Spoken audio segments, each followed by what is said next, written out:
Fluktuatif nggak sih kalau kopi sebenarnya harganya? Fluktuatif. Kan Jadi kayak beli kopi itu udah kayak main saham aja gitu. Kapan kita harus masuk segala macam gitu.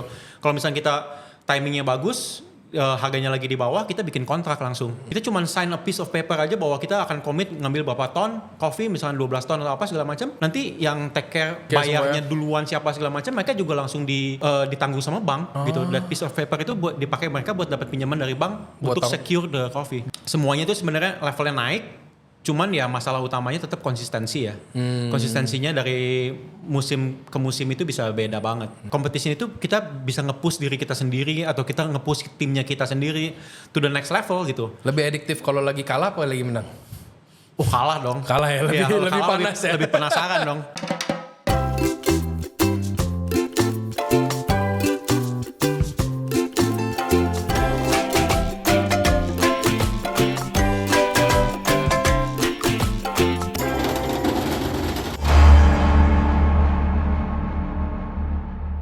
Welcome to On The Pass, F&B Podcast berkolaborasi dengan Backdraft Project dan Ray Johnson Radio. If you like to hear all about F&B industry, people, and lifestyle in Bali, here's the place.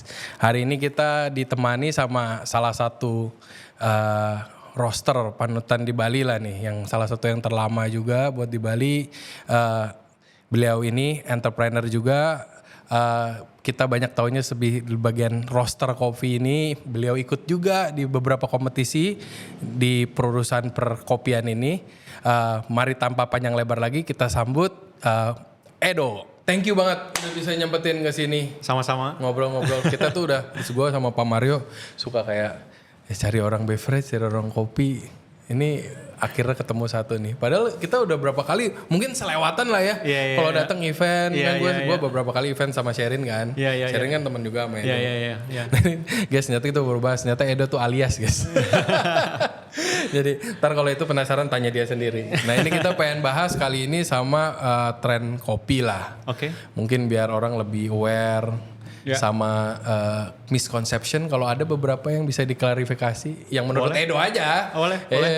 Nah ini kalau sekarang nih kan katanya Bali trennya lagi turun, turis mulai kayak kelihatan sepi. Nah kalau ngelihat dari Edo ada efek signifikan nggak? Apa biasa-biasa aja jalan? Kalau produksi kopi sih kita sih normal-normal aja ya. Mungkin klien gue sehat-sehat aja kali ya. Mungkin. Gitu, klien wholesale kita bagus aja kali ya. Jadi dari so far sampai sekarang sih masih oke-oke aja lah ya. Literally the same amount. Nah ini kan sekarang gue baru ada kayak beberapa lah seliweran ngomong sama teman-teman. Kan sekarang kopi baru banyak naik nih. Nah ini kita bahas nih, mumpung ada Edo, mungkin kalian nih yang komplain-komplain. Kenapa coffee shop kopi pada naik? Nah ini gue mau nanya nih langsung nih, kerjaannya nge-roaster nih. Kan ada beberapa persepsi sekarang demand kopi makin naik. Ada kayak orang-orang mungkin tahu Tomorrow kayak yang dari Cina. Padahal kan sebenarnya di Cina pun lebih banyak lagi brand-brand lain yang mungkin kita nggak tahu. Cuman tadi gue sempet udah nanya ternyata ya itu mungkin salah satu faktor. Cuman yang paling signifikan tuh apa? Kenapa nih pada coffee shop ini? Produksinya. Logisticsnya. Iya, dulu waktu abis COVID juga misalkan kayak ada langka banget, ada apa namanya tanker gitu, bukan tanker sorry, kayak pengirimannya gitu. Pengiriman yang dari lautnya itu kontainernya itu kehabisan apa segala macam, itu juga bisa ngaruh ke harga kopi. Jadi banyak faktor, tapi intinya ya sekarang supply lebih sedikit daripada demandnya sangat-sangat tinggi, makanya jadi harganya naik. Ya, gitu. Tapi biarpun kayak sekarang beans lokal udah mulai banyak itu, cuman mayoritas masih depend on South American beans juga kan ya? Iya. Jadi Brazil the biggest producer itu sangat-sangat efek. Kalau dia goyang, yang lain goyang loh pasti. Yang lain goyang pasti udah. Soalnya pasti gitu. Kalau beansnya udah mulai susah, ini correct me if I'm wrong ya. Kalau beansnya Brazil udah susah, pasti kan orang nyari yang lain kan. Betul. Yang lainnya jadi harganya jadi naik juga karena di mana naik. Apa benar gitu? Betul. Berarti Brazil kita depend banget nih sama Brazil nih. Iya, sangat depend. Yang sedihnya tuh sebenarnya gue tahu kita berarti nggak cuma depend kopi sama Brazil. Jagung juga, pangan ternak tuh kan dari Brazil juga berarti. Gue baru tahu itu. Kita masih baik-baik nih sama orang Brazil. Nah ini sekarang trennya ini berarti dari Brazil ini, makanya yang paling signifikan apa dari yang lain? Ya tentu kalau misalnya naiknya sebanyak ini, berarti kan semua faktor itu jalan gitu. Gitu, jadi kayak mungkin shit show lah inilah. Ya shit show abis gitu. Tapi sebenarnya apa sih gitu yang perlu dikhawatirin gitu? Kadang-kadang kita juga saya kan wholesale gitu kan. Kalau misalkan dia coffee shopnya itu di-run dengan baik gitu, misalnya klien kita nge-run coffee shopnya itu baik, sebenarnya itu kan kalau misalnya 1 kilonya kopi itu terus misalnya bisa jadi 60 cup atau 70 cup gitu, sebenarnya kan cost per cupnya itu naiknya sebenarnya nggak banyak. Iya sebenarnya sih. Gitu kalau dibagi gitu, saya juga nggak ngerti kenapa saya harus jelasin ini berkali-kali sama. Dan banyak juga yang jadi ketakutan naikin harga juga kan? Iya gitu, padahal costnya naiknya nggak seberapa juga. Nggak seberapa juga, kalau udah dibagi gitu. Tapi saya yang sebagai wholesaler yang menjerit-jerit karena kan kita marginnya kepotong abis gitu kan. Iya. Pasti gitu. Kan dari sisi Edonya juga pasti kan nahan kan, nggak main naik langsung dinaikin sembarangan juga kan? Iya. Fluktuatif nggak sih kalau kopi sebenarnya harganya? Fluktuatif. Kan jadi kayak beli kopi itu udah kayak main saham aja gitu, kapan kita harus masuk segala macam gitu. Kalau misalnya kita timingnya bagus, harganya lagi di bawah, kita bikin kontrak langsung. Gitu, kita cuma sign a piece of paper aja bahwa kita akan komit ngambil berapa ton kopi, misalnya 12 ton atau apa segala macam. Nanti yang take care logistiknya bayarnya semuanya duluan siapa segala macam, mereka juga langsung ditanggung sama bank. Gitu. That piece of paper itu buat dipakai mereka buat dapat pinjaman dari bank untuk secure the coffee. Berarti dari sisi yang supply-nya sebenarnya guaranteed banget ya kalau dia bisa ngatur dengan baik. Iya, yang udah pasti udah banyak guarantee lah dari sisi merekanya kan. Iya gitu. Jadi ya kalau misal sekarang gitu kayak kalau saya sih ya kalau ada duit ya saya pilih beli kopi gitu. Kayak gitu. Cuma permasalahannya kan kalau mungkin gue nggak tahu Edo bisa relate gak, kalau kita kan di restoran harga juga fluktuatif kayak bahan baku semua fluktuatif. Cuma kalau naik kan susah turunnya tuh. Pasti kan dijaga sebisa mungkin untuk nggak naik kan. Iya. Tapi kalau kopi sih bisa crash juga sih. Oh bisa crash juga. Bisa kayaknya 2 tahun yang lalu oversupply. 2023 oversupply gitu. Jadi harganya memang turun. Ya kita juga turunin juga harga kita. Tapi kalau import kopi gitu kena kuota gak sih? Enggak sih. Enggak sih. Kalau daging kan pusing tuh sekarang tuh. Kalau kopi enggak gitu terlalu efek ya. Enggak ada kayak nah, gitu. Untuk kayak beans lokalnya nih. Iya. Beans lokalnya. Ini sejauh apa sih beans lokal kita sama yang di American Latin gitu? Untuk apa concernnya kalau dari sisi roaster kan pasti harus jaga kualitas nomor 1. 2 harga. Iya. Jadi sebenarnya petaninya sendiri sangat-sangat makin levelnya tuh makin naik. Makin naik. Cuman kan mungkin ini kan semua baru gitu. Jadi industri kopi itu industri yang sama-sama nggak ngertinya gitu orang. Gitu. Jadi kadang-kadang banyak banget kayak ajaran-ajaran yang salah gitu dan kita tahu salahnya itu 2 tahun kemudian gitu. Nyebokinnya juga banyak berarti belum maju, yang mundurnya banyak juga. Banyak banget gitu. Jadi kadang-kadang juga petani lokal juga mungkin dengerin yang salah yang sebenarnya harusnya udah dikoreksi gitu. Udah kerjaan 3 tahun dikasih tahu ngulang lagi. Iya gitu. Tapi semuanya itu sebenarnya levelnya naik, cuman ya masalah utamanya tetap konsistensi ya. Konsistensinya dari musim ke musim itu bisa beda banget. Padahal Indonesia cuman gitu. Hujan sama kering doang ya. Iya. Apa itu yang bikin susah? Gue nggak tahu nih soalnya dari sisi gue. Mungkin karena nggak ada yang benar-benar besar gitu. Kalau yang coffee farm yang benar-benar besar itu dia otomatis untuk ekspor kebanyakan. Gitu. Berarti udah ngurusin satu titik udah. Iya, dan sedangkan kalau misalkan kita kan specialty coffee banyak beli dari smallholder farm gitu. Jadi mereka ini ya mereka juga sangat cash insensitive juga gitu. Kita harus ngerti juga gitu. Jadi ya mereka butuh level up segala macam. Mereka juga butuh modal yang besar. Mereka harus beli equipment segala macam gitu. Jadi ya memang itu salah satu faktor juga gitu. Ya mungkin ini sebelum lebih jauh kita jelasin nih. Kalau dari petani kan kita kesannya ya pasti adalah netizen gitu doang ribet loh emang orang Indo aja. Cuman kan kita harus tahu dari ini ditanam. Iya. Terus kan ada sisi mesti di harvest. Iya, 4 tahun loh. Nah itu prosesnya apa aja coba dijelasin nih biar orang-orang ini pada tahu semua, lu jangan komplain doang. Kopi dari ditanam itu sampai bisa di harvest full itu 4 tahun. Itu tapi pohon bentuknya? Bentuknya pohon. Berarti masih bisa harvest lagi? Iya. Dari titik 0 dia tumbuh sampai baru bisa di-harvest 4 tahun. Iya, jadi kan kebayang dong sesusah apa gitu. Tapi jalan terus nggak sih itunya? Apa nggak berapa lama harus ganti pohon lagi? Nah itu dia, di Indonesia juga petani mungkin karena mikir 4 tahun lagi untuk growing apa segala macam, mereka juga nggak mau potong pohon yang terlalu tua juga. Biasanya kalau udah 15 tahun atau apa mereka juga harus potong. Jadi masih banyak ketemu. Jangan kan potong, pruning artinya dipotong sebagian aja gitu supaya dia regenerate lagi. Itu aja mereka masih nggak berani ngelakuin. Oh berarti kan ya itu kan maksudnya common knowledge kalau misalnya satu pohon yang jelek-jeleknya dibuang-buangin biar yang tumbuh bagus kan. Ya tapi in the end kan pasti plantnya itu stress and then yieldnya juga pasti turun. Berarti jadi banyak juga yang istilahnya pohon yang maksudnya udah nggak seharusnya di harvest masih di harvest terus. Ya. Berarti kalau nggak ya udah yieldnya udah turun banget tapi mungkin dia nggak terlalu hafal juga nih pohon atau gimana main gitu. hajar aja. Iya gitu. Kalau sekarang yang ya dari menurut Edo aja yang paling dependable tuh sekarang beans lokal tuh dari mana? Yang at least yang mulai kayak ya pasti kalau menurut gue ya kalau kayak gini-gini tuh pasti ada satu daerah yang ngasih contoh ini tuh bisa works loh. Jawa Barat. Oh Jawa Barat malah. Ya Jawa Barat karena mereka very open minded, mereka buat mereka itu sesuatu yang baru, bukan sorry to say bukan Sumatera yang udah big producer. Jadi mereka udah punya kebiasaan mereka sendiri. Ekspektasi gue tuh lu jawabnya tuh Aceh atau Toraja gitu kan yang paling sering orang dengar kan dari Jawa Flores gitu. Yang potensinya paling besar itu Toraja karena dari iklim segala macam. Oh karena disupport dari kondisinya. Kondisinya dan Flores paling potensial untuk score high scoring coffee. Dari tirinnya dari semuanya. Tapi malah sekarang yang paling Jabar karena mungkin juga karena itu dekat dengan ibu kota juga mungkin dia banyak investment masuk juga ke petani-petani. Jadi mereka salah satu produser yang paling bagus. Spesifik beansnya apa yang sekarang paling naik daun kalau dari Jakbar? Waduh, dari Jabar ya. Spesifik beansnya nih. Iya, yang orang kalau nyari kalau mau ini kan pasti orang yang pengen nyoba nih gue Jawa Barat apa nih beansnya? Mungkin kita nggak bisa generalisasi kayak gitu sih sebenarnya. Tapi ya beberapa petani yang kita tahu bagus itu kayak misalkan ada kopi dari Puntang, terus ada beberapa farmer di situ gitu kayak ada Sultani, ada ini apa kita ngomongin gitu. specialty berarti ya, yang beneran fokus quality kayak quality. Terus kan juga ada banyak banget sebenarnya produser yang levelnya tinggi gitu. Tapi kecil-kecil. Apa udah lumayan gede sekarang? Kecil atau gedenya kan kita kan agak susah ya. Cuman kalau kita bisa ngecek dompetnya juga di dalam.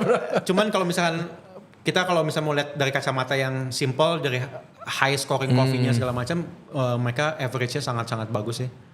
Buat gitu. Di Jawa Barat ini ya? Iya. Gue gak expect loh. Sangat-sangat very exciting lah. Yang basic lah, yang kayak Aceh Gayo, Toraja, Flores kan itu yang paling basic kalau ngomongin beans lokal ya. Kayaknya COE Indonesia itu COE ini apa nih? Sorry. Cup of Excellence. Oke. Gitu itu skor dari beansnya third partinya segala macam dan itu auction sistemnya itu kalau nggak salah Jawa Barat itu rankingnya lumayan tinggi selain dari Aceh ya. Oh berarti ikut auctionnya di Indo pun udah ada yang ikut auction udah ada gitu. Keren juga ya berarti ya. Jadi auction yang khusus untuk Indonesian beans gitu. Berarti dari sisi apresiasinya si farmer ini juga udah mulai berasa dong kalau udah bisa ikut-ikut kayak gitu.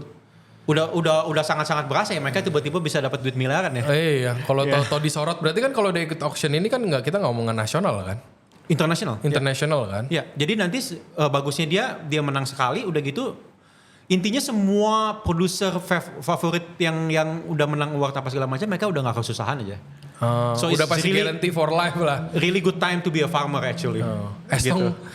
Tumbuh aja itu barangnya lu bisa jaga konsistennya mestinya bisa. Iya, jadi mereka sebenarnya yang sukses banget tapi kalau ngomongin on average ya itu dia gitu konsistensinya tuh masih agak susah. Kalau misalnya kita pukul rata gitu ya mungkin konsistensinya coffee Indonesia itu masih yang susah. Mulai main gila mah istilahnya yang gila fokus sama quality udah mulai keluar 1-1-2 di international berarti ya. Iya. Kita ngomong. Iya. Nah ini mungkin bisa dijelasin ini kan kita ngomongin soal specialty kan. Iya. Specialty. Nah ini kan tadi kita ngomong soal specialty. Specialty coffee. Nah ini kan kita ngomongin soal auction kayak gitu-gitu. Yeah. Nah ini boleh nggak coba Edo jelasin singkat padat aja biar ini konsep auction tuh kayak gimana? Jadi konsep auction itu tujuannya jelas untuk memperkenalkan petani Indonesia atau ya petani lah intinya bukan nggak selalu Indonesia tapi dia kirim satu lot udah kemudian lot ini harus lolos grading tapi yang grading itu third party. Oh bukan dari yang punya kebunnya sendiri lah ya? Iya gitu jadi nanti dikasih tahu lolos atau enggak kalau udah lolos sampelnya itu dikirim ke seluruh dunia dan orang nanti bisa beli. Oh bisa bid sekalian place order berarti. Iya. Berarti kalau place order mah udah pasti garanti lah. Iya. Semuanya dijamin lah. Gak usah takut gue udah tanam nih pas tumbuh gak ada yang beli tuh berarti itu udah. Tapi kan ini kan kita ngomongin best of the bestnya mereka gitu. Jadi mereka kadang-kadang kalau nggak salah minimumnya itu 300 kilo. Oh, So it's very small lot ya. Tapi efeknya apa? Begitu dia bisa kalau dia bisa producing like high scoring coffee, ya harganya itu bisa harganya sangat tinggi, enggak, justru barang dia yang lain itu justru jadi ikut kebeli juga. Misalnya dia beli 300 kilo yang ini tapi dia ngirim satu kontainer dari farm yang sama. Misalkan gitu. Nggak harus lot yang sama tapi ini simpelnya tuh kayak kompetisinya petani aja ya. Betul. Ya kayak satu coffee shop, barisanya satu juara, coffee shopnya jadi ikutan rame juga pasti kan secara nggak langsung lah karena disorot. Kadang-kadang rame. Nah ini berarti mestinya udah mulai seru lah ya kalau yang bisa seru gitu. Jadi ya petani sebenarnya ya masih banyak problem tapi juga sekarang banyak kesempatan juga gitu. Nah ini kan secara nggak langsung makin banyaknya yang kayak gini harus disupport dengan demandnya dari kita. Yang peduli harus lebih banyak juga kan. Yang peduli dari sisi kitanya lah, konsumer lah istilahnya. Betul. Tapi maksudnya itu dia apa ya? Bukan cuma ada pendekar kopi tapi roster pendekar tuh lebih banyak lagi. Gitu. Jadi kadang-kadang gue kira cuma yang datang ke kopi dong mesen kayak enggak. Pendekar roster itu lebih jahat lagi. Karena kenapa gitu? Karena dia datang ke farm mau mengedukasi. Tapi ngawur. Pertama kita nggak tahu dia edukasinya benar atau enggak. Kedua dia udah misalkan dia udah ngobrol dia 6 jam atau tinggal di sana kadang-kadang 1 hari 2 hari nginep di farm apa segala macam. Terus belinya cuma 60 kilo. Gitu. Itu kan kayak wasting everybody's time gitu.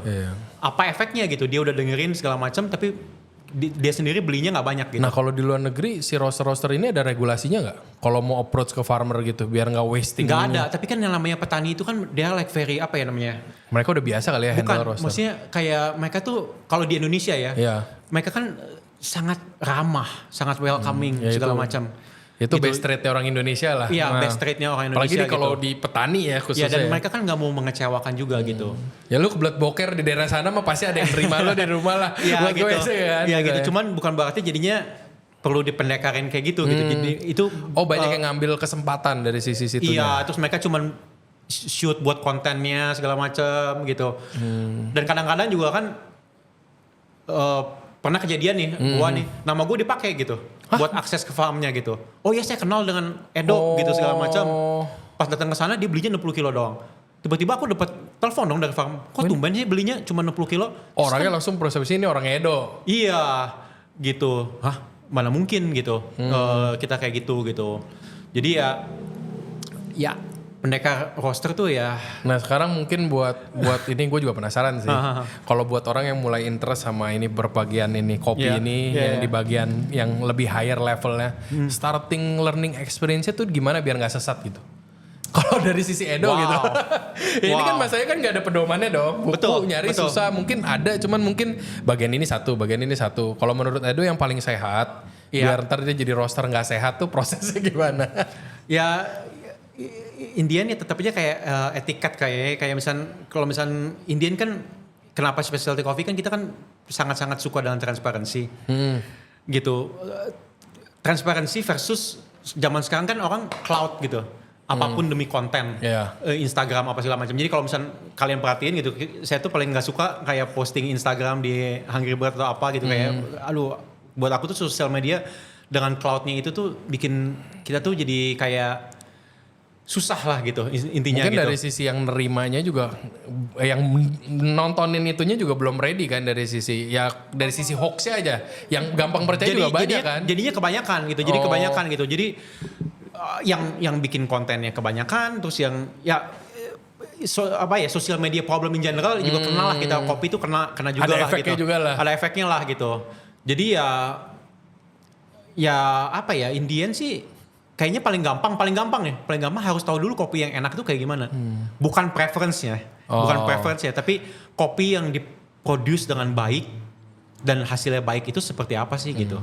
Itu harus tahu dulu gitu. Nah, jadi kadang-kadang cari taunya gimana tuh? Cupping coba kopi terus. Belajar dari yang kira-kira udah well known tahu lah. Iya, jadi intinya kopi itu yang enak ya harus balance gitu. Terus low bitterness gitu, unik gitu, ya itu yang itu basicnya dan start dari situ aja dulu gitu. Jadi Indian kan ya sama kayak apapun itu ya kita harus develop dulu taste-nya sendiri gitu. Teman juga harus juga ya objektif juga gitu. Kayak aku sendiri nih, aku tuh nggak punya ini kopi enak gitu atau apa gitu. Ya enggak gitu. Oh ini kopinya memang buat saya ini menarik gitu. Kayak gitu. Tapi dan ini juga kalau misalnya selama itu udah di produce dari farmnya sampai ke table kita cupping coffee-nya itu udah memangnya udah bener, ya itu kopi ya berarti memang udah baik gitu istilahnya gitu.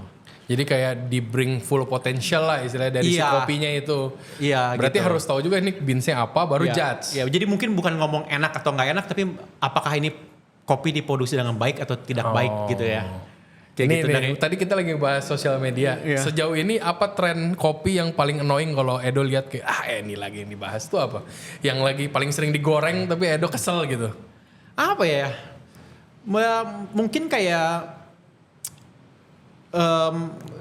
sama kayak semua hal ya tentang sosial media gitu. Kayak mereka berusaha men-trigger apapun yang bisa di-trigger gitu. Kayak misalkan dulu ada tren yang puring di mulut segala macam. Oh, puring latte art di mulut. Iya. Tapi masalahnya ini ada yang perlu diklarifikasi sedikit gitu. Masalah puring di mulut itu sebenarnya yang mulai itu baristanya kita. tapi karena kita nganggap itu lucu. Iya, bercandaan. Serius. Gitu. Dan tapi itu baru ke blow up itu kira-kira kayak 4 tahun kemudian pakai konten yang udah jadul juga. Iya, bukan konten yang udah jadul tapi orang yang lain ngikutin gitu. Oh, digoreng sama orang lain lah istilahnya gitu. di lucu-lucu apa diseriusinnya sama orang lain. Iya, kita sampai mau nulis disclaimer gitu loh. Kita tuh kayak gitu. Ini kita bercanda loh. Iya, kita bercanda apa segala macam gitu. Taunya diikuti orang lain. Makanya kita sekarang ya lebih hati-hati lah gitu. Antara bedain nama lucu sama yang jadinya enggak. Soalnya ya kadang-kadang banyak yang ambil the wrong way aja ya mungkin. Iya. Nah ini berarti kan harus tahu pelajari si beansnya apa dulu, baru cari tahu ini beansnya harus gimana. Nah ini kan berarti ada kayak semacam kitabnya nggak? Kalau kayak tadi kita sempat ngobrol kayak kalau competition tuh objektif, biarpun ada preference, cuman kan ada kayak data-data yang dipakai untuk nentuin ini tuh benar apa salah. Berarti ada benar salahnya kan? Dia kalibrasi lah. Iya. Intinya kalibrasi lah. Jadi kan Indian itu kan kompetisi itu kan berarti kan dia yang di juri itu kan ada banyak. Ya intinya pemenangnya itu ya pasti kopi yang memang di atas yang lain gitu. Kayak gitu. Dan mereka juga kalibrasi juga tiap pagi. Jadi pagi ini tuh kita dengan panel seperti ini itu scoring sistemnya tuh kayak gimana sih gitu. Kayak gitu. Karena kan jurinya juga kan selalu di rolling juga. Gitu. Jadi banyak yang orang bilang kayak coffee competition itu nggak fair atau apa gitu segala macam gitu. Kadang-kadang orang yang ikut kompetisinya juga bilang jurinya nggak fair. Saya aja yang udah ikut kompetisi dan sering banget kalah gitu, sering banget kalah aja nggak pernah komplain karena kita tahu gitu bahwa itu tuh sebenarnya objektif gitu. Jadi emang kalau emangnya jago aja gitu. Kayak gitu dan emang kalau kalah lah ya. Kalau kalah aja gitu. Simple. Nah gitu. itu Edo pertama kali mulai ikut ke kayak fokus ke mungkin lebih peduli ke competition. Kan banyak juga roster yang nggak peduli competition juga kan ada kan. Nah kalau Edo ada interest ke sana tuh mulainya dari apa tuh? Karena mungkin dulu ada ketakutan takut dipendekarin kali ya. Oh. Gitu kayak sebelum gue di judge orang gue jalan maju sendiri kayak yang judge yang benar apa? Maju dulu ke judge yang benar itu udah gitu kayak kita udah kalau kita udah reach certain level juga orang udah nggak berani mendekarin kita gitu, nggak ada yang berani mendekarin lu malah dengerin ngomong-ngomongan orang gitu lah ya. Iya gitu, jadi kayak dan kita juga nggak suka kayak orang itu kan kebanyakan orang itu kan always try to sell themselves gitu. Kayak mereka jual kopi kita paling enak, parameternya apa gitu. Gitu segala macam. Ya oke, gitu kalau misalnya emang tempatnya laku apa segala macam, viral itu belum tentu paling enak gitu. Dan kita ya pengen ngebuktiin lewat kompetisi gitu. Jadi kayak ya jangan cuma ngomong doang gitu. Dan yang aku juga ikut kompetisi kan dulu gitu. Gitu. Dulu aku mewakilin Indonesia buat di Aeropress. Gitu. Jadi mainnya kelas Aeropress. Aku tanding di Aeropress terus nggak tahu kenapa bisa menang. Terus dikirim lah ke Dublin gitu. Nah itu mulainya gimana bisa ke sananya kayak nyari jalannya bisa ikut kompetisi apa se-open itu competitionnya bisa siapa? Memang se-open itu. Ya, kita tinggal ikut aja gitu. Kayak gitu. Jadi salah satu latte art competition yang awal banget aja tuh barista kita udah ikut. Cuman kan aku sih nggak bisa latte art ya. Gitu. Ya nggak bagus tapi mungkin nggak fokus ke sana. Nggak fokus ke sana, nggak ada bakat juga sih. Karena itu masalah talenta juga gitu. Cuman ya apa namanya? Edo ngadu di lidah aja lah. Karena kompetisi itu very addictive sih. Oh, Karena apa ya, ada bedanya gitu. Kompetisi itu kita bisa nge-push diri kita sendiri atau kita nge-push timnya kita sendiri to the next level gitu. Lebih adiktif kalau lagi kalah apa lagi menang?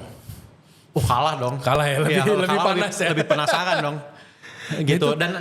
Dan harus tahu juga posisinya bahwa yes, apa modal itu penting untuk kompetisi, like actual money itu penting. Tapi kan juga kita sebagai coffee shop yang kecil, kita cuma punya satu outlet. Tapi harusnya di sisi timur kita tuh yang termasuk yang paling banyak menang gitu dengan modal yang kecilnya. Secara kita langsung gitu. Berarti modal nggak segalanya lah, pasti bantu dong. Pasti bantu. Tapi ya kita dengan modal kecil. Fair ya. Emang sekali berangkat tuh yang udah pasti duit hilang berapa aja? Tergantung kompetisinya apa. Yang paling murah deh, kita nggak ngomongin yang paling mahal. Yang paling murah apa itunya, biasa minimum pasti keluar berapa deh? Kalau misalnya kompetisinya yang levelnya kayak yang kita nanti lanjut ke World, mungkin di lokalnya aja tuh mungkin sekitar, untuk tanding di lokalnya aja mungkin 30 jutaan. 30 juta tuh udah sampai menang nasional apa ya, udah sampai ke sana? Nasional. Baru ke nasionalnya tuh? Iya, kalau ke World 300 kali, 10 kali lipatnya. 10 kali lipatnya? Iya. Nah itu kalau misalnya World itu, gue gak tahu nih, gue kan ngertinya dapur ya? Iya. Kalau World tuh ada persepsi tuan rumah belum tentu kandang. Cuman siapa yang mulai ini game-nya lah. Kayak bola mungkin kan yang gituin orang Inggris kan. Yang kayak gitu-gitu mereka yang paling tahu lah kuncinya di situ, karena bisa jadi karena dia yang pertama juga. Nah itu ngaruh nggak? Apa udah lewat pas itu sekarang? Enggak sih, nggak ada istilah tuan rumah lah. Itu lebih kayak adaptasi aja kali ya.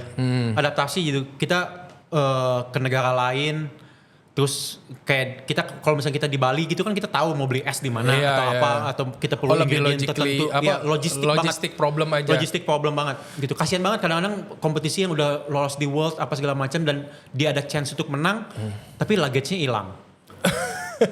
Gitu. Dan kejadian itu berarti. Dan kejadian sering kejadian. Sering. Yang itu kan ada yang sabotase apa emang ya enggak ya hilang aja. Ya kan bayangin ada misalkan dia kompetisi di Brazil misalkan, terus dia harus terbang dari dari sinilah, dari sinilah gitu. Transit berapa kali tuh? Ya transitnya banyak gitu segala macam, ya chance luggage-nya hilang ya gede banget. Ya soalnya kan kalau di dapur gue ngertinya banyak kayak ada beberapa kompetisi selalu di satu kota. Kalau kotanya deket tuh kadang-kadang mereka saking niatnya tuh mereka bawa kontainer tuh, dapurnya dipindahin. Nah kayak gitu-gitunya nggak terlalu berasa kalau di kopi. Fair game lah. Fair game banget. Kopi itu sangat-sangat fair game, tapi ya Indian it's just like a pageant show aja sebenarnya. Kayak apa Miss World gitu loh. Gitu, show off aja kan. Cuma kalau gitu. Something good why not kan? Ya. Nah ini orangnya sekarang ya dengan banyaknya yang sekarang yang dari Indo juara, makin gila nggak yang orang animonya yang mau ikut? Kalau dari Edo lihat aja. Wah makin dong. Jadi makanya itu yang bikin cost-nya makin tinggi juga karena saingannya kan makin berat. Kalau ngaruhnya kenapa nih? Cost-nya makin tinggi gara-gara saing. Oh, berebutan beans. Iya, berebutan beans. Untung Indonesia itu punya aturan yang bagus ya. Kalau untuk kompetisi nasional harus pakai beans lokal. Oh. Kalau misalnya dari awal aja kita udah boleh pakai beans mewah, beans luar itu udah pasti habis-habisan tuh. Iya gitu. Jadi untuk kualifikasi tertentu. Tier-tiernya tuh jelas nggak sebenarnya? Tier beans yang enak tuh ada kayak istilahnya. Kalau ini semua main pakai A, kalau satu pakai S kan nggak seru ya. Iya. Itunya kalau di lokal masih lebih gampang. Lebih gampang. Tapi kalau misalnya nasional itu sebenarnya boleh pakai beans luar ya. Oh boleh. Udah boleh. Oh. Tapi maksudnya kan mayoritas harus lokal. Dia ada regional dulu.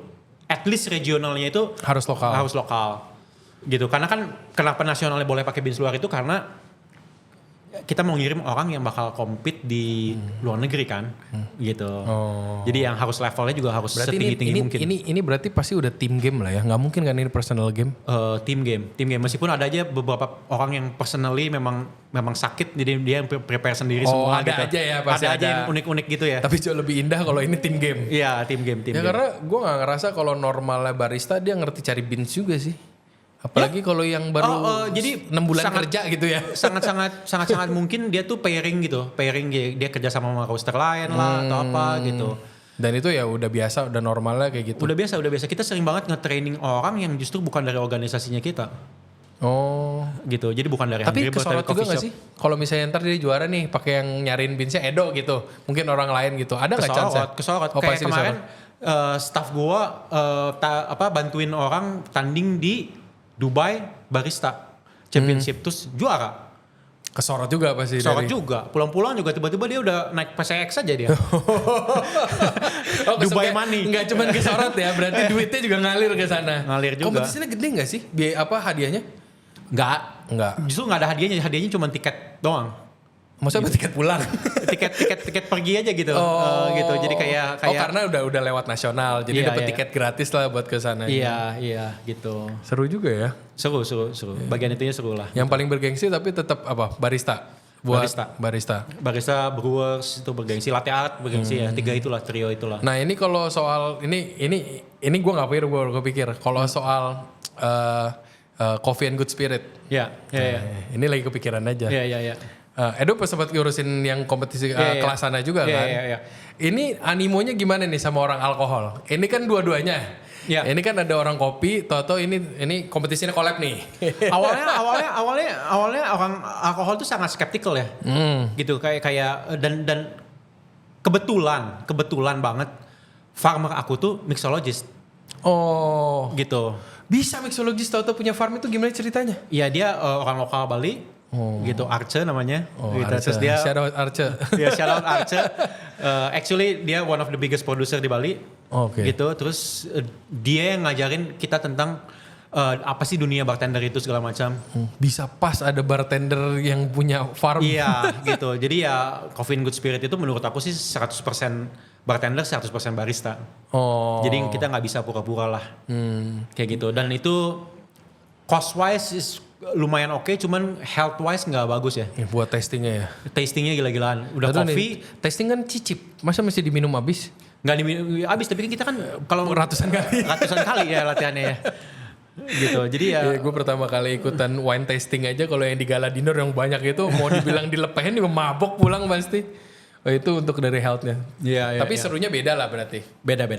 Berarti itu mesti beneran kolaborasi sama orang alkohol juga ya, nggak mungkin. Ya harus ngerti alkohol, harus banyak nanya. Jadi ya kita approach semua bartender, kita very open minded gitu. Tapi kan dulu juga awal-awal banyak yang slack juga gitu, kayak kenapa sih barista tiba-tiba sotoy tentang alkohol. Kalau kita sih enggak ya, karena kita kan udah diedukasi sama orang yang tepat lah ya. Ngobrol dulu gitu lah guys. Ya, jadi emang kita sih di Bali sih selalu ngobrol lah, tapi ternyata di kota-kota lain tuh kagak gitu. Jadi mereka sempat. Tapi it's a normal thing lah, itu very human. Jadi kayak kita lu ngapain masuk ke ranah gue nih? Iya. Ya tapi Indian bartender itu bisa belajar banget dari kopi juga gitu, karena kita we take measurement very seriously gitu. Dan bedanya bartender yang very top level yang aku lihat ya akurasinya dia kan. Iya. Gitu. Agak nggak pakai feeling kan, pasti ini udah akurasi. Gitu, akurasi gitu. Kalau orang kopi kan selalu pakai timbangan dan itu diketawain bartender, tapi kan Indian itu buat akurasi. Gitu. Indian kan kita nge-serve sesuatu untuk customer kan. Kita kan pengen sesuatu yang terbaik untuk mereka lah gitu. Kalau misalnya dia jigger skillnya segala macam nggak bagus apa segala macam ya otomatis dia ya sama kita anak dapur ya. kalau competition juga nimbang kok, pas kerja aja kagak. Karena kan ya matters of akurasinya kalau di competition pasti kan on the highest level kan. Betul. Nah itu berarti kalau di Bali aman berarti lah ya, nggak persinggungannya nggak terlalu. Aman. Karena gue bisa imagine itu pasti senggol-senggolannya lumayan tuh. Iya. Pasti cerita lucu banyak kan itu. Banyak. Mungkin nggak bisa didisclose aja ya. Intinya itu semua kolaborasi lah. Maksudnya kalau emang mungkin dia barista pasti dia belajar dari bartender juga kan, orang-orang bar juga kan, mixologist dan kawan-kawan. Ya. Intinya tuh ya sama kayak tadi ya, mau sampai kapan sih pura-pura terus gitu, pura-pura jadi barista, pura-pura jadi bartender gitu. Harus 100% bartender, 100% barista gitu. Kayak gitu harus fully commit lah gitu. Lucu sih. Tapi kalau Edo sekarang masih ikut kompetisi yang sendiri apa roster competition roster juga ada kan? Enggak sih kayak udah biarin anak-anak. Nggak biarin anak-anak juga sih ya. Ada kepikiran sih pengen ikut sih kayak yang tim game gitu, kayak terakhir kali aku ikut kompetisi yang tim game ASEAN Barista Championship ya. ASEAN Barista Team Championship. Oh udah jadi, pengen ikutnya yang udah tim aja gitu, 4 lawan 4 gitu, jadi yang lebih relax lah gitu. Biar bagi tugas lah ya. Iya ya bagi tugas. Udah mungkin udah nggak zamannya begadang. Iya. Tugas gue kan cuma nge-serve minuman doang gitu. Cuma bawa dari tempat A ke B doang gitu. Sama ngecekin orderan doang. Tapi kalau ya ini kan berarti kan Edo udah pernah ikut yang sampai level world juga kan? Iya, nah, itu either world atau regional Asia kalau gitu. udah sampai world tuh proses latihannya tuh berapa lama tuh? Wah, dari Tango kayak desain, oke gue berangkat sampai gue mau berangkat sampai akhirnya beres tuh berapa lama biasanya? Ya tergantung waktunya juga ya kompetisinya. Kadang-kadang kan nasionalnya telat atau apa, tapi yang pasti repetisinya itu banyak banget. Iya, Banyak banget, ratusan kali lah. Gitu karena everything have to be perfect dan selalu harus kayak prepare kalau everything go wrong juga gitu. Karena recovery itu juga penting juga gitu kalau ada yang salah lah gitu. Gila kayak sih. gitu. Ya. Ini tadi gue sempet ngobrol guys. Hungry Bird tuh sebenarnya awalnya nggak mau bikin kopi. Gue ternyata baru ngobrol tadi. Gimana ceritanya? Nah itu gimana ceritanya bisa Edo tuh awalnya gimana bisa tahu-tahu sampai sekarang? Oke. Biar make sense gitu loh kalau mungkin yang denger gitu. Ya. Awal mulainya deh. Jadi ya dulu tuh aku tuh kerjanya sebenarnya di IT. Terus aku punya office di Jalan Berawa. Oh. Nah kan di depan office tuh kadang-kadang keluar nongkrong itu ngeliatin banyak banget server gitu. Dan Ini aku tuh bingung. Ini remote job berarti. Kayak yang aku setup office di sini, aku setup office. Jadi ya basically kita bantu setup office di Bali lah. Basically gitu. IT kan nggak perlu kayak retail lah ya. Ya gitu. Terus aku bingung kenapa ini orang pada breakfast di mana gitu. Jadi ini dari awal udah di Berawa nih. Di Berawa nih, Jalan Pantai Berawa. Berapa tahun yang lalu nih? Sorry. Biar orang ngerti ceritanya. 13 tahun yang lalu. 13 tahun yang lalu. Iya, hampir 13 yang tahun. Itu nggak ada beneran. Itu server pulang langsung berangkat lagi kemana cari makannya. Iya gitu. Jadi ya kita serve breakfast gitu. Makanya namanya Hungry Bird gitu. Tadinya mau namanya Hungry Monster. Cuman biasalah Chinese itu monster itu negatif apa segala macam. Jadi kita ganti aja jadi bird gitu. Oke. Ya, bird kan hoki banget tuh di sana. Iya gitu. Mungkin kalau ini dari awal mau kopi ini thirsty bird bukan Hungry Bird ya. Iya. Dulu tempat kita cuma 7 kali 5 doang. Jualan breakfast gitu. Dari dulu tuh kita buka dari jam 8 sampai jam 5. Sampai sekarang pun juga kita gitu. Berarti sebelum interest ke makanan, ke kopi ada interest ke makanan dulu? Apa barengan tuh? Aku kan gak ngerti apa-apa ya. Jadi ya oh ini purely lihat opportunity aja nih. Lihat opportunity aja gitu. Terus karena aku juga gak mau ngesok F&B terus sok-sok bikin masak apa segala macam. Karena aku juga bukan orang masak. Ya cuma bikin telur doang ya mungkin masih oke lah gitu. Ternyata rame gitu. Terus dan emang kita juga aku sendiri ya pribadi suka ngopi gitu. Jadi awal ngopinya ini sebenarnya way before ini. Kalau suka kopi. Setahun 2 tahun sebelumnya gitu mungkin aku udah ngerti sedikit tentang specialty coffee. Oh baru mulainya tuh setahun 2 tahun sebelumnya. Jadi specialty coffee lahir aku juga lagi suka kopi juga gitu. Jadi agak timingnya memang hoki. Specialty coffee itu belum lama. Seawal itu. Iya mungkin less sekitar than 20 years. 2008 mungkin. Ya less than 20 years definitely.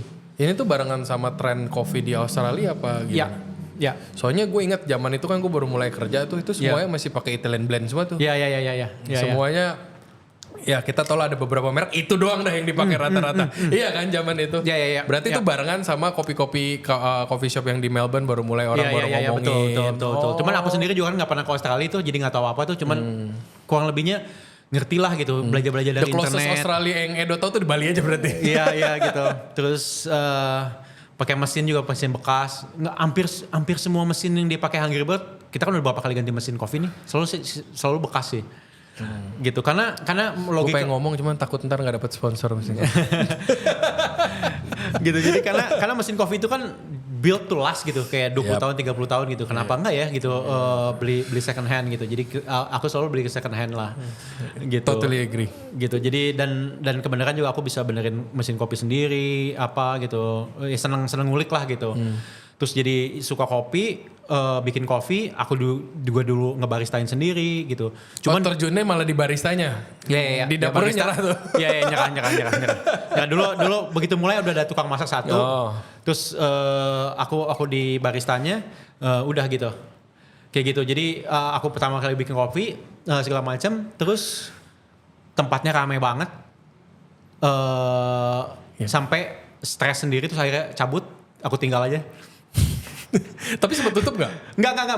Maksudnya cabut kayak lagi mid shift gitu. Oh kayak fuck this shit. Iya. Karena terlalu stres gitu tuh. Akhirnya baru Ya maaf guys, ini aku mulai ngerti gitu bahwa IT sebelumnya kan. Iya gitu, karena orang IT semua di kerja F&B gitu kayak diterakin where's my fucking sandwich gitu kan. Ada orang teriak-teriak di It's not for everyone sih. Iya gitu, kayak bukan apalagi langsung dapat rame nggak lama. Berarti dari buka nggak lama langsung diserbu lah istilahnya. langsung diserbu ya, padahal jualan ya very basic food gitu. Telur lah ya. Iya gitu, sangat-sangat basic sampai sekarang pun juga kayak gitu. Jadi pokoknya kita tuh sebenarnya warung untuk bule lah gitu. Intinya gitu. Dan ya, tadi gue nanya sama Edo, ini Edo Hungry Bird sebagai enggak, gue warung sebagai bule. Iya, bukan ya, tapi kita serve a good coffee gitu. Esensinya tetap sama lah dari awal. Dari 1 tahun buka di situ, aku langsung beli mesin roasting, lihat online di luar negeri. Oh langsung roasting tuh. Iya. Langsung banting setir, langsung all out lah. Soalnya zaman itu nggak mungkin orang yang baru mulai main kopi dalam setahun tahu-tahu gue mau beli mesin roaster ya. Iya. Ya mungkin gue semi penjudi juga kali ya. Daripada orang lain judi bola gitu, kira-kira judinya di bisnis aja gitu. Mungkin passionnya di sana lah. Gitu ya. Berarti Edo treatnya semacam kayak hobi juga kan at that time urusan kopi ini. Gue punya duit, gue pengen main ini nih kayak gitu. Apa ada sisi kayak gitunya nggak? Believe it or not juga, karena kita juga dulu modal juga paling buka tuh nggak nyampe 100 juta. Iya sih. Dulu tuh sewa aja di Pantai Bawah itu cuma 25 juta. Setahun? Terus kita bayar 2 tahun 50 juta. Udah gitu sisanya nukang-nukang sendiri, terus beli kursi-kursi bekas segala macam. Siapa yang mau ngejat juga? Iya gitu. Jadi benar-benar, makanya kadang-kadang juga bingung gitu, orang kayak tahu kita sebagai House of Champions apa segala macam, cuman ya tempat kita tuh sebenarnya biasa banget gitu. Jangan biasa percaya, banget gitu. jangan percaya. Gitu. Jadi karena memangnya warung untuk bule lah gitu. Tapi gue bisa akuin kopi lu the best sih. Gue rata-rata bawa teman-teman ke Hungry Bird pasti nggak bakal satu mesennya. Dan nggak ada yang komplain, gue dikit ya nih gue mau minum, nggak, emang demen aja sama kopinya. Ya makanya bikin kopinya jangan strong. Jadi nambah terus kan. Ini biar nambah sisi ekonominya dapat soalnya. Iya, akal-akalan gue aja sih. Gitu, kenapa sih blendnya gak strong? Iya biar orang minum terus gitu. Dari situ mulai jadi serius jadi roasternya itu langsung apa? Langsung all in. Oh langsung all in. Langsung all in, terus ya ketipu-tipu farmer juga gitu, dikirimin barang rusak apa. Zaman itu nyari informasi di mana? Iya, makanya langsung ketemu sama Arce yang tadi. Oh, itu gitu. Oh itu one of the first guy. 3 tahun itu dia udah jadi supplier aku kopi gitu. Oh gitu, jadi memang aneh banget lah. Sorry nih, dia bawa beans apa nih? Ya di Bali kan? Kintamani. Iya. Ya, jadi relationship aku sama dia lumayan kaget tuh sama beans lokal Bali itu, karena waktu zaman belum ada yang peduli itu tuh mereka sebenarnya udah banyak exhibition kopi ke Taiwan, ke China, buat ngurusin ini. Kita aja basically yang orang lokal mungkin telat paham aja. Iya. Nah itu menurut Edo gimana tuh biar kedepannya orang bisa lebih gampang nyari informasinya, biar nggak malu-maluin lah. Kalau bisa diapresi luar negeri terus kitanya nggak apresiasi kan lucu ya. Jadi kadang-kadang. Iya sih, karena kadang-kadang ya mungkin Indonesia itu kan semua orang itu kan kayak kita kan semua baru belajar, kita semua ini baru berkembang. Jadi boleh excited tapi jangan over excited gitu. Calm your tits lah. Iya, calm your tits. Gitu. Jadi mungkin kalau udah lihat satu jangan langsung dipercaya, cek lagi yang lain yang kayak gitu-gitunya. Iya. Ya itu emang agak kadang-kadang tantangan lah itu di semua lana. Ya untung aku tinggal di Bali ya. Kalau misalnya udah tinggal di Bali aja nggak bisa chill, apa gunanya ya? Gak dapet esensinya tinggal di Bali. Nah ini kenapa Bali awalnya bikin ini semuanya? Dari semua pilihan nih kota-kota di Indonesia. Udah gitu mengambilnya, maksudnya kalau di Bali, Edo milih tempatnya di Petit Tengah, gue masih paham tuh tonton itu. Di Seminyak lah, ini tahu-tahu nyumput juga udah ke Bali, nyumput ke Brau. Itu tadi gitu, karena aku ngeliatin ini orang mau breakfast di mana gitu. Itu literally kita zero marketing segala macam, ya tempatnya langsung rame aja karena memang nggak ada lagi gitu. Kayak gitu, jadi ya memang kita di OG di sana aja, memang hoki aja, ya pure luck aja. Cuman dengan eksekusi yang baik over the years lah. Kopinya aja gitu, dan ya sisanya makanannya enggak, karena sisanya makanannya is very basic. Cuman ya untungnya apa ya, orang juga kadang-kadang juga kan enak ya kalau makan yang terlalu aneh-aneh atau lagi. Balik lagi ke comfort food lah. Iya. Oh, gitu. Kalau apakah kita makan nasi Padang seminggu 3 kali bisa nggak? Mohon maaf. Gitu. Bisa sih, cuman gitu. Most probably abis itu gue nggak makan lagi aja. Ya maksudnya kan kita ada aja tempat lokal yang favorit yang kita bisa datang dalam seminggu berkali-kali. Dan itu kejadian orang bule tuh nge-treat tempat kita tuh seperti itu. Iya. Ya mungkin gue nggak bisa makan Padang tiap hari karena gue bukan orang Padang kali. Bisa jadi kan begitu kan. Ya, tapi intinya yang aku pengen ngomong tuh kayak aku pengen jadi tempat yang pengen dikunjungin berkali-kali. Bukan yang viral terus dikunjungin sekali, take pictures terus cabut gitu. Iya. Gitu. Aku nggak pernah pengen kayak begitulah. Gitu. Jadi pengen ngomongin orang lain. Jangan. Pokoknya datang buat makan, buat ngopi, pulang. Nggak ngepost nggak apa-apa lah. Itu pengennya ya emang kita orang produk mungkin alangkah indahnya kalau dependnya sama produk lah. Idealnya on ideal world lah. Ya. Dan itu masih bisa banget menurut aku. Gitu. Nggak perlu kayak terlalu ini karena orang gapnya aja tuh masih lumayan jauh kok gitu. Kayak Gap gimana nih? Artinya tuh orang yang producing quality coffee konsisten itu menurut aku tuh orang tuh masih sangat-sangat struggling gitu. Yep. Kayak gitu. Jadi masih bisa banget untuk masuk ke sini terus serve something that is good gitu. Ya. Kayak gitu. Segitu hitungannya kalau bikin yang proper itu tuh masih hitungannya masih opportunity masih besar lah. Ya. Beda ceritanya kalau semuanya udah proper kan. Iya. Meskipun kalau dari sisi roasternya itu makin lama kayak kemarin gitu aku invite teman-teman roaster yang di Bali terus datanglah 12 roaster, saya juga kaget terus kita do collective cupping. Jadi semua roaster di Bali nyobain kopi-kopinya orang lain yang ini kan itu mungkin kalau di Jakarta kayaknya nggak pernah diselenggarain. Itu jaga hatinya gimana coba? Gue pengen nanya Medo, jaga hatinya. Kayak contohnya dari sisi gue nih, gue anak dapur. Iya. Kadang-kadang nih kita datang ke tempat orang, kalau gue mendingan diem. Kalau enak gue bilang enak, kalau enggak kadang-kadang gue diem. Karena istilahnya itu form of gue menjaga hati teman gue. Kayak gitu-gitulah. Nah kalau dari sisi kopi tuh gimana tuh sistemnya? Nah kebetulan kemarin ini tuh enak semua kata-kata. Gitu paling cuma 1-2 aja yang bring something yang nggak enak dan dia juga tahu kok. Oh dia juga tahu. dia juga tahu gitu. Kebetulan juga roasternya juga teman aku sendiri karena dia bilang sourcingnya lagi problem atau apa gitu. Jadi kopinya sih nggak bohong deh gitu. Gitu. Berarti secara nggak langsung biarpun kalian nggak pernah ngumpul tapi mereka semuanya on the good track semua lah. Jadi pas ketemu match-nya gampang. Iya. Jadi ya itu sangat-sangat menyenangkan lah gitu. Berarti komunitasnya buat si roaster di Bali lumayan sehat lah ya? Lumayan sehat. Apa sehat banget? Apa bisa kayaknya kalau untuk ukuran dibandingin tempat lain atau di mana aku rasa sih super sehat ya.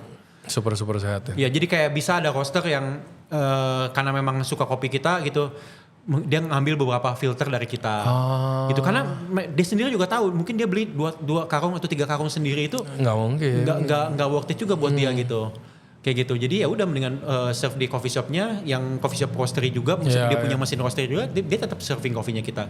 Gue ada beberapa saat sih ditanyain gitu. Gue bilang nggak mau do V60. Gue bilang gue belum ada tenaga sama waktunya buat keliling nyari karena itu kan is all about sourcing kan. Apalagi kalau mau dapet yang bagus ya kayak tadi. Belum tentu lu bisa sikat semuanya sendiri kan. Iya gitu. Jadi collaborationnya dari sisi roaster tuh banyak ke arah sana juga. Iya. Jadi sehat lah. Sehat banget ya. Karena kan banyak yang mereka juga bekas kerja di kita lah atau apalah gitu atau bekas kerja di temannya kita lah. Udah pernah bersinggungan lah at least. Iya gitu. Over the years doing coffee business ini di sini. Iya benar. Ini gitu. Harapannya ke depan gimana nih buat ada yang masih ada unek-uneknya nggak yang bisa kira-kira nih bisa collectively kita do better gitu. Buat di bisnis kopi aja nggak usah roaster overall. Kita do better apa ya? Gue orangnya lumayan kacamata kuda soalnya. Gitu. Apa ya? Indian sih mungkin kayak yang kayaknya yang masih kita harus lebih baik itu mungkin kayak farmer itu jangan dibikin bingung deh gitu. Oh, paling nggak bottom line jangan sampai ke sana gitu. Iya gitu. Jangan bikin pusing mereka gitu. Karena mereka juga kan aneh banget gitu. Aneh banget menurut aku tuh kayak orang yang nggak pernah kerja di farm terus tiba-tiba ngajarin mereka, processing coffee itu harusnya gini segala macam gitu. Kita sendiri aja nggak pernah ngelakuin itu karena kebetulan kita punya teman farmer gitu. Dan kebetulan kita pernah kesana terus kayak coba metik kopi berapa kilo aja udah bosan sendiri terus udah gitu belum lagi ngefermentnya apa segala macam sampai subuh. Udah berlama lah, udah nggak cuman sekali 2 kali lah istilah urusan sama farmer ini. Iya gitu dan kalian nggak tahu capeknya farmer aja lah gimana gitu kan kayak gitu. Tapi gue pernah sih di bagian situ kayak gue kayak nggak sesusah itulah orang sini berasa gue coba nanam gue nyerah. Emang menurut gue kalau gue mau fokus ke sana, in the meantime gue fokus di bidang gue sendiri, itu tuh kayak butuh another lifetime aja. Kayak nggak bisa separuh hati gitu terus kayak, gak ada opportunity duit nih, gue iseng-iseng coba nanam tuh kayak, no. Variabelnya terlalu banyak nggak sih buat kayak? Ya, dan return of investmentnya juga lama. Oh pasti. Ya, kalau misalnya tumbuhnya aja 4 tahun, terus udah gitu belum tentu jadi. Ya, jadi kita looking at around 10 years lah, gitu buat return of investment. Mirip-mirip kayak usaha sapi ya. Iya mungkin ya. Iya Mirip usaha, soalnya kalau di sapi itu biasa ada F1, F2, itu biasa tuh mulai konsisten tuh di F6, F7. Oke. Itu yang gua ngerti ya dari sisi berarti kan it's about that time periodnya kurang lebih sama. Itu kan duit keluar terus ya, nggak mungkin kayak stop deh, cuti dulu setahun ya duitnya nggak ada. Bubar pasti kan itu. Yang paling sekarang kalau di Bali yang bisa jadi kayak buat orang yang interest mau ngelihat kayak the way it works di farm buat numbuhin interest lah buat orang-orang yang mungkin pengen tahu kopi or maybe mungkin yang sekalian main ke Bali lagi pengen ngelihat yang bagus bisa jadi kayak patokan di Bali. Kalau menurut Edo di mana farmnya? Ada 2. Munduk Moding, mungkin 3 lah. Munduk Moding Plantation. Terus ada Arca. Terus yang ketiga Karana Global. Itu yang bisa jadi kayak kalau mau penasaran bisa kesana lah buat lihat, buat belajar. Informatif kan berarti orang yang di sana buat kalau ditanya-tanya. Apa mendingan gak usah kesana kalau? Enggak dong. Ya tinggal bikin appointment aja gitu. Ya cuma ya itu tadi jangan ngajarin cara processing gitu. Kecuali diomelin Edo. show the money first gitu loh. Gitu. Kalau mau invest itu kasih petaninya satu. Oke, understand. Istilahnya kalau lu emang mau invest, mau ngatur, lu bayar dulu lah. Jadi kayak TikTok donatur jangan ngatur. Cuman at the same point ya ada itunya juga kan. Istilahnya place order tuh yang signifikan baru lu ngatur. Secara nggak langsung seperti itu. Karena Indian kalau sampai ada apa-apa lu yang embat juga kan bisa jadinya. Betul. Berarti tanggung jawab sama apa yang lo omonginnya. Formnya duit juga ujung-ujungnya. Ujung-ujungnya itu. Itu 3 itu berarti yang bisa dilihat. Terus kalau misalkan ada juga Adena. Certified B Corp loh. Apa tuh? Sorry, jelasin B Corp. B Corp itu gimana? Jadi ya itu kayak highest certification rating buat like transparency, sustainability buat segala macam. Bukan cuma buat farm, any kind of business. Oke. Gitu. Jadi ya itu salah satu yang bangga juga gitu. Jadi sebenarnya itu bisa dibanggain lah buat yang lain. Aku aja bangga dia bisa certified B Corp gitu kan. Karena emang Edo berarti tahu nggak segampang itu buat susah banget. Itu jadi, berarti itu nyambung ke organic staff gitu juga nggak? Intinya harus ya sustainable karena sustainable pasti ke arah sana kan gitu. Most probably soalnya yang nggak organik tuh ngerusak seringannya guys ini nggak ngejudge. Jadi mungkin dari 3 itu ntar kita input biar orang-orang kalau mau interest bisa ke sana. Satu lagi nih mumpung ada Edo gue sebenarnya penasaran. Gue pengen nanya lagi soal persepsi orang Robusta sama Arabica. Setahu gue Robusta itu yang normally kita consume years before. Yang biasa normally orang itu ya mungkin kadang-kadang orang ada yang sampai digorengnya sama butter ya itu. Let's say kita nggak talking about that gitu. Cuman gue pengen taunya itu seberapa gilanya kalau Robusta yang highest level juga. Kalau yang dari Edo tahu. Kita nggak ngomongin yang jelek, Arabica yang jelek juga banyak kan. Robusta yang jelek of course banyak juga. Tapi kalau yang bagus biar orang tahu nih kalau Robusta yang bagus juga bisa sebagus apa. Kalau dari yang Edo tahu tuh gimana? Wah, kan juga sebenarnya Robusta itu ada scoring sistemnya sendiri juga kan. Ini sama grader yang sama Arabica apa dia punya spesifik khusus? Sertifikasinya beda. Namanya kalau misalkan Arabica itu Q grader, kalau Robusta itu R grader. Oh, gue baru tahu anjir. Gitu. Jadi emang sekolahnya aja beda lah istilahnya khususnya. Nah itu yang paling banyak even score sheetnya aja beda. Semuanya the whole different game berarti itu semuanya. Namanya doang mirip, tapi yang lain semua beda. Nah itu yang peduliin Robusta terbaik itu biasa siapa? Kalau sampai ada sistem seperti itu ya? Karena commodity coffee ya kebanyakannya. Consumer terbesar emang siapa yang paling banyak make R grader itu? Wah untuk yang quantity besar banget lah gitu. Kayak kebanyakan larinya ke coffee sachet atau apa. Oh mereka pun ngambilnya yang highest quality juga sometimes. Gak semua mungkin. Iya kalau yang highest quality itu kemana? Karena jumlahnya dikit ya. Relatively gak banyak lah gitu. Oh gak sebanyak kalau yang specialty yang si Arabica? Iya. Tapi begitu ada Robusta yang enak, ya gue sendiri juga excited gitu. Cenderungnya kan biasa kalau Robusta lebih bold. Iya. Lebih bold. Nah Iya. itu perhitungannya Less fruity gitu. pasti kan beda. Nah itu Iya. biasanya yang dicari apa? Kalau gue ngertinya, correct me if I'm wrong. Kalau Arabica kan nyari kompleksitinya. Kayak some dot flavor yang banyak, yang menarik, yang kayak gitu-gitu. Nah kalau Iya. Robusta ada bedanya apa mirip-mirip kayak gitu juga? Semacam, tapi mungkin kita ngelihatnya harus kayak, karena Robusta itu kan kafeinnya 2 kali lipat ya. Ya. Dan kafein itu kan pahit. Jadi ya quality yang lain lah gitu. Supaya dia tuh rasa pahitnya seminimal mungkin.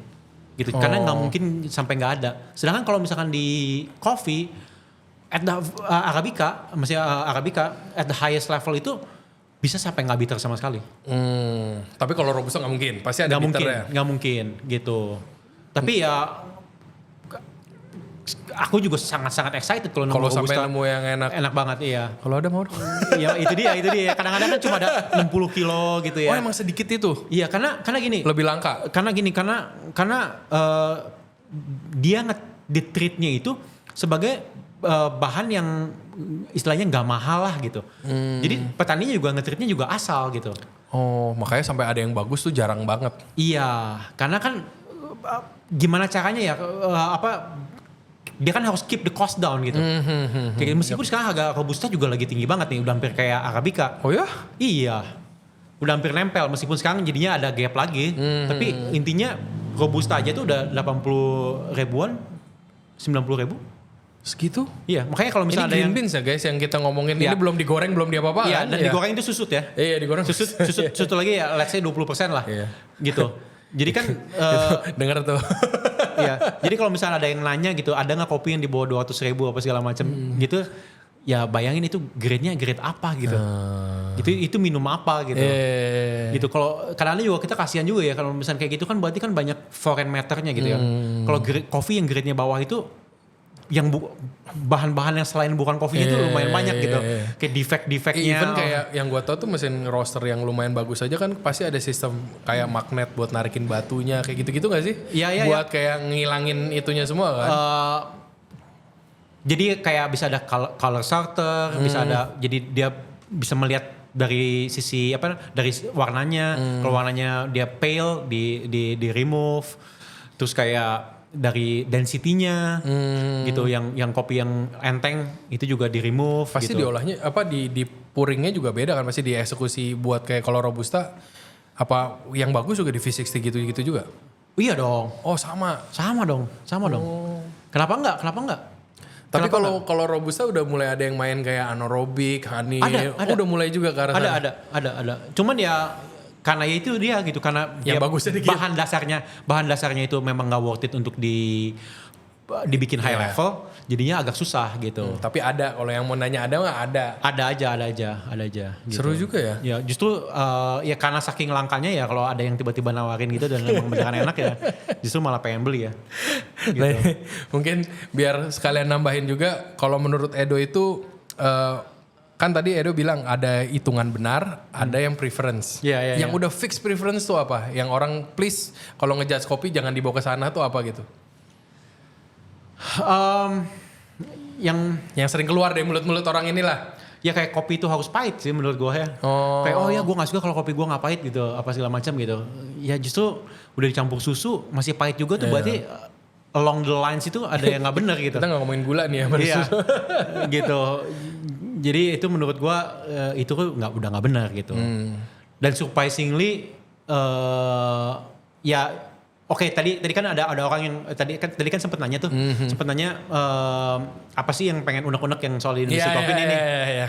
Ayo keluarin. Iya. Kita sendiri aja tuh kita nggak pernah nge-label diri kita tuh specialty. Hungry Bird ya. Let's say ini Hungry Bird. Biarin aja gitu. Karena kita dari awal tuh nggak mau kayak orang datang ke tempat kita terus lihat roda rasa gitu, kayak tahu kan flavor wheel apa segala macam gitu. Itu tuh bukan kita. Itu bukan kita. Kita tuh lo mau menjauhi dari pretentious itu ke arah sana yang over lah. Iya gitu, overly pretentious gitu. Kita sih cuma fokus sama kita tuh a top level barista. Itu yang penting buat kita. Deliverynya kita apa segala macam itu ya. Jadi kayak jaminan quality aja yang difocusingin ya, bukan yang soal bullshitnya. Iya, gitu. Kayak gitu. Dan ya yang aku pengen ngomong ya, kalau misalkan bilang ini specialty atau menganggap dirinya sebagai specialty coffee roaster, ya produknya juga harus sesuai dong. Gitu. Soalnya sekarang makin lama orang banyak yang mungkin karena harganya naik, mereka malah pakai grade yang lebih G1, G2, G3, G4 gitu. Yang grade-nya makin lama makin turun gitu. Kita tuh sempat make a business decision loh. Gitu. Apakah kita pada perlu saat orang perlu nggak apakah karena kan banyak roaster baru nih. Terus dia kan mulai hancurin harga nih. Iya. Indian kita nggak mau karena buat apa? Nanti Indian kita race to the bottom. Kita banting harga gitu, terus udah gitu nanti kita semua compete sama mereka lah istilahnya. Iya, kita nggak mau compete, kita mau main dirinya kita sendiri aja gitu, di levelnya kita aja gitu. Cuman ya jangan sebut kalian sebagai specialty coffee dong. Kadang-kadang aja gue juga mau komplain nih kalau mau ngomong specialty paling enggak cappuccino-nya tetap enak lah, bukan jadi V60-nya enak terus yang lainnya amburadul gitu kan. Banyak juga gue sering lihat sih yang kayak gitu. Kayak mungkin fokusnya ke sana, cuman yang kayak basicnya malah ya it's all about quality kan. Ujung ke ujung. Malah beban gak sih kalau nyebut sendiri specialty? Nggak tahu ya, kalau orang lain kan kayak senang-senang aja gitu, kayak selling themselves gitu. Oh, kayak gitu. Jadi tapi itu ya bukan kita. Pertanggungjawabannya banyak lah istilahnya buat nyebut ke arah sana. Iya. Seru sih. Ini gue jarang-jarang nih bisa ngulik-ngulik kopi. Gue penasarannya ada, cuma kadang-kadang nongkrongnya itu kurang sering ketemu nih gue sama orang-orang kopi kayak gini. Iya. Nah, aduh, ini buat Hungry Bird deh. Ini sebagai entrepreneur juga kan. Iya. Ini kan dari kita nggak bisa ngomongin nih apapun juga kalau nggak jadi duit mah. Iya betul. Iya, mau hidupnya gimana besok? Iya, nggak bisa. Kita let's say ngomong idealis, tapi kan ada harus realitinya yang kayak bottom line. Iya. Sometimes not all about money, cuman money kan kayak pertanggungjawaban juga kan ya. Betul. Nah kalau sekarang ngelihat kondisi Bali yang kayak gini nih, yang mulai lesu kayak gitu-gitu. Dari Edo sendiri tuh ada mungkin siasat-siasat yang mulai disediain, apa precaution atau gimana? Dari sisi entrepreneur nih kita ngomongin. Kan pasti worry dong ngeliatin di jalanan kosong mulu. Tadi kita bahas nih. Ya untung aku tuh warung gitu. Ya warung sih gak ada matinya gitu. Kayak gitu aku ingat banget waktu COVID, waktu kita semua mati-matian apa segala macam hancur lah. Kita gak PHK satu orang pun. Kita gak ngerumahin satu orang pun. Antar-antar gitu. aja ya. Jadi dulu tuh Hungry Bird itu tiap hari Minggu tuh tutup. Oh, Oke. Libur aja gitu. Jadi kita cuman kayak istirahat. Iya gitu, benar-benar tutup aja. Jadi semua orang tuh liburnya sama gitu. Jadi waktu kita COVID itu siasatnya kita apa? Ya udah 7 hari buka. Gitu. 7 hari buka. Buat nurangin yang turun, pasti turun dikit kan, pasti ada sedikit banyak pasti ada. Turun. Tapi udah gitu kita staff kita caranya turun itu jadi mereka yang tadinya 6 hari kerja jadi 5 hari kerja. Udah. Itu efisiensinya jadi lebih dapat gak sih? Ya. Gue kalau ke tempat dia nih, gue kadang-kadang ngiri aja. Ini serame nih orang cuma 2 nih di bar kadang-kadang. Iya kadang-kadang sambil ngasir lagi gue bilang. Iya. Ya, ini efisiensinya kadang-kadang kalau belum kepepet tuh kadang-kadang suka terlena juga kan. Iya. Simple kayak udah tambahin aja orang satu, belum tentu rapi juga sometimes kalau nambahin orang makin berantakan ada. Jadi Edo banyak shiftingnya ke arah sana. Iya. Jadi gitu. buat yang sekarang yang terjadi ini masih kalau COVID-nya bisa lewat. Iya, soalnya aku kan tinggal di Canggu ya. Jadi aku juga ngerasain sepinya segala macam. Cuman nggak bohong dia. Kemarin aku buka laptop, kita cek produksi kita normal-normal aja. Gitu. Berarti kuartal pertama ini produksinya normal. Gitu. Dan aku rasa sih bentar lagi juga pick up lagi gitu. Iya. Gitu. Mungkin karena terlalu banyak tempat baru kali ya. Dan repeaternya Hungry Bird udah ada aja lah gitu ya, ada aja lah. Ini buat ya berarti even B2B lah, pun aman. B2B juga aman karena kita kan juga bukan orang yang datang ke, kan Hungry Bird itu intinya ada 2 lah bisnisnya gitu, coffee shop sama wholesale coffee gitu. Dan kita juga di wholesale coffee juga kita terapin prinsip yang sama juga gitu. Jadi kayak kalau emangnya orang yang ngerti coffee, dia pasti appreciate kita, dia pasti pakai kita gitu. Gitu. Karena to be honest level kita tuh kita tahu lah apa yang kita sajiin lah. Semua bisnis kita tuh specialty. Dan Edo juga percaya pasti banyak yang nyari ini juga, nggak usah takutan gitu. Akhirnya kalau memangnya dia ngerti kopi pasti ketemunya sama kita emangnya jodoh. Dan karena dia juga berarti kan dia juga understanding tentang how the coffee shop running juga cukup. ya otomatis bisnisnya gue sehat gitu. Jadi kita sama-sama sehat. Yang belanjanya juga sehat soalnya ya. Iya, yang belanjanya juga sehat, jadi ya bisnisnya juga sehat gitu. Karena kita prinsipnya ya lebih baik kita punya klien sedikit, tapi gede-gede gitu. Mereka semua sehat semua gitu dan so far semua juga sehat-sehat. gitu kadang-kadang. Cuman kadang-kadang ngelihat ada duit dikit, goyang dikit. Seringnya itu kan kayak cobaan sebagai entrepreneur juga kan kadang-kadang. Iya gitu. Ya bohong lah kalau orang gak kepikir kayak ini bisa lah turunin dikit. Cuman jaga kualitas yang susah kan sometimes. Ya Indian komitmen kita sama quality harus banget gitu. Dan sejauh ini resultnya 13 tahun belum gak bohong lah ya. Ya stabil lah. Stabil. Ya stabil. Ini guys yang bisnis di F&B yang bisa lewat 10 tahun itu tuh less than 5%. Jadi kalau ada ketemu orang-orang kayak Edo gini tuh masih banyak dilihat. Rata-rata semua yang ngomong quality konsisten. Itu yang kadang ya percaya juga kan sama kita istilahnya harus banyak kerjain PR juga buat make sure quality yang kita itu nggak cuma kita pikir doang bagus, emang bagus beneran. Iya. Luar biasa. Thank you. Udah bisa datang ke sini insight-nya. Thank you juga. Moga-moga yang denger nggak gitu pusing ya. Mesti bisa lah denger ngerti dikit-dikit. Seru ide omongannya. Nah ini buat kalau misalnya yang lebih penasaran atau mungkin yang pengen lebih tahu ngedalamin kopi, mungkin pengen approach apa mungkin kalau DM nggak dibales Edo paling nggak bisa follow Edo lah ngeliatin. Nah itu mau ngeliat mana? Apa mau ngeliat ke Hungry Bird aja? Apa ke Edo juga bebas? Mau pilih Hungry Bird aja kali ya. Hungry Bird aja. Oke. Jadi Instagramnya Hungry Bird. Hungry Bird Coffee ya kalau nggak salah ya. Oh iya, John tarisin John. Instagram pribadi mah di private. Oh di private. Hungry Bird ya, nah kalau mau ngecek Hungry Bird how it works bisa cek Hungry Bird-nya. Meskipun jarang posting juga ya di Hungry Bird jadi percuma juga ya sebenarnya. Gitu. Jadi moga-moga bisa banyak karena pasti kan butuh yang lebih yang biar istilahnya mah yang interestnya yang tahu ini biar bisa bawa ke arah yang bener lah. Iya. Tapi soon kita bakal bikin space yang orang tuh bisa datang dan bisa belajar. Karena gini, karena kan Hungry Bird itu warung. 90% customer kita tuh ya yang datang untuk makan apa segala macam. Jadi kan kita agak kesulitan untuk ngomongin wholesale di sana lah intinya gitu. Jadi nanti kita bakal punya tempat yang space yang kita tuh bisa ngomong, bisa benar-benar open house lah sama orang kopi gitu. Kadang-kadang kita juga nggak enak gitu. Kadang saya juga nggak selalu ada di kafe. Terus orang pada datang ke kafe terus nggak ketemu gitu padahal mereka pengen ngobrol. Jadi nanti kita ada space yang memang buat itulah. Lebih gitu. fokus ke sana. Iya gitu dan itu juga ada coffee shopnya juga soon. Oke. Tadi pas ngobrol katanya belum bisa keluar, ternyata mau keluar nih guys. Jadi tungguin aja ya, ntar kalian bisa follow dari Hungry Bird. Thank you banget udah nyempetin ngobrol. Gua rasa insight-nya cukup banyak sih, bisa buat yang peduli-peduli sama kopi biar ke arah yang benar menurut Edo. Ya, kalau nggak percaya belajar lagi sendiri sana. Thank you ya buat waktunya. Thank you. Thank you guys yang udah dengerin kita semua dari awal sampai akhir. Gue rasa ini penting banget apalagi kalian yang peduli yang katanya pengen mendalami kopi. Menurut gue ini sangat insight yang bisa dipelajari lah, bisa start dari sini. Biar kalian, kalau kalian masih penasaran sama podcast kita untuk selanjutnya bisa follow kita juga di On The Pass Bali, ada di Instagram atau di TikTok. Dan yang pasti jangan kelupaan untuk subscribe terus Ray Jensen Radio di YouTube dan platform streaming lainnya.